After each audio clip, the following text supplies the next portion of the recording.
जो जंग हमास और इजराइल के बीच चल रही है उसका दायरा फैल गया है। अब गाजा पट्टी से लेकर लेबनान तक बमबारी हो रही है, दोनों तरफ से गोलाबारी हो रही है। इसके अलावा इजराइल के दूसरे पड़ोसी मुल्कों ने भी ऐलान कर दिया है कि अगर इजराइल का साथ देने अमेरिका कूदा तो इजराइल में तबाही का जलजला आला देंगे।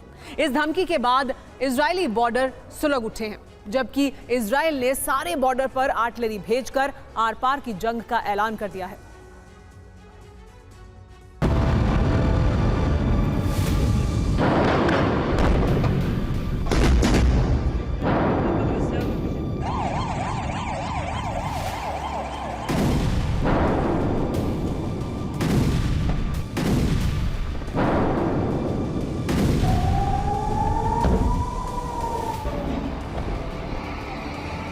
हमास से हाहाकार, हिजबुल्लाह से जलजला।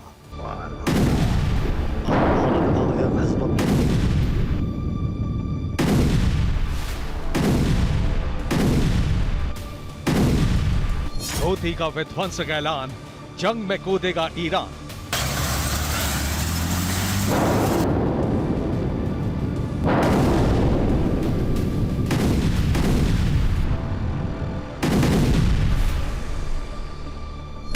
सीरिया की बमबारी, जॉर्डन ने बढ़ाई चौकसी। यानी अभी तक इजराइल हमास के अटैक से थर्रा रहा था, अब उसकी मुश्किलें और बढ़ गई हैं। इजराइल के खिलाफ कई इस्लामिक देश एकजुट होकर बड़े युद्ध की तैयारी में जुट गए और हमास के साथ बड़ा खतरा बन चुका है लेबनान का हिजबुल्लाह संगठन, जिसने इजराइल के खिलाफ जंगी मोर्चा खोल दिया है। ये लेबनान बॉर्डर से आई विध्वंसक तस्वीरें हैं जो बताती हैं कि कैसे गाजा के बाद लेबनान बॉर्डर पर भी जंग भड़क गई है। इस तस्वीर को देखिए, कैसे इजराइल ने अपने टैंक बटालियन को लेबनान बॉर्डर पर लगा दिया है। ये तैनाती हिजबुल्लाह के हमलों के बाद हुई है, क्योंकि लगातार हिजबुल्लाह रॉकेट मिसाइलें दाग रहा है। देखिए कैसे आईडीएफ की आर्टिलरी व्हीकल को हिजबुल्लाह ने उड़ा दिया। ये वीडियो हिजबुल्लाह की तरफ से जारी किया गया है, जिसमें इजराइल के M113 APC आर्टिलरी व्हीकल पर मिसाइल अटैक होता है और तेज धमाके के बाद आग की लपटें उठती, आर्टिलरी व्हीकल तहस नहस हो जाता है। इसके अलावा हिजबुल्लाह की तरफ उसी तरीके को अपनाया जा रहा है जो हमास ने अपनाया था।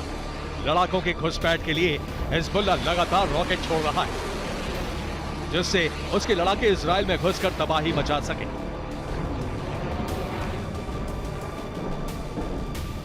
धायरा शहर पर हमले किए, खासतौर से हिजबुल्लाह के ठिकानों को निशाना बनाया गया। इजराइल ने भी लेबनान बॉर्डर पर तैनाती बढ़ा दी है। लेबनान के अल धायरा शहर पर हमले किए, खासतौर से हिजबुल्लाह के ठिकानों को निशाना बनाया गया। जिस जगह धुआं उठता दिख रहा है, उसी जगह इजराइल ने मिसाइल से हिजबुल्लाह के सेंटर को उड़ा दिया। इजराइल में तबाही मचाने वाले मास्टरमाइंड कहां छिपे हैं, ये मोसाद को भी नहीं मालूम। इस बीच इजराइल पर नए हमलों का खतरा बढ़ गया है, क्योंकि पहली बार अल कस्साम ब्रिगेड का ऑडियो टेप सामने आया है, जिसमें उसके बारूदी मंसूबे साफ जाहिर हो रहे हैं।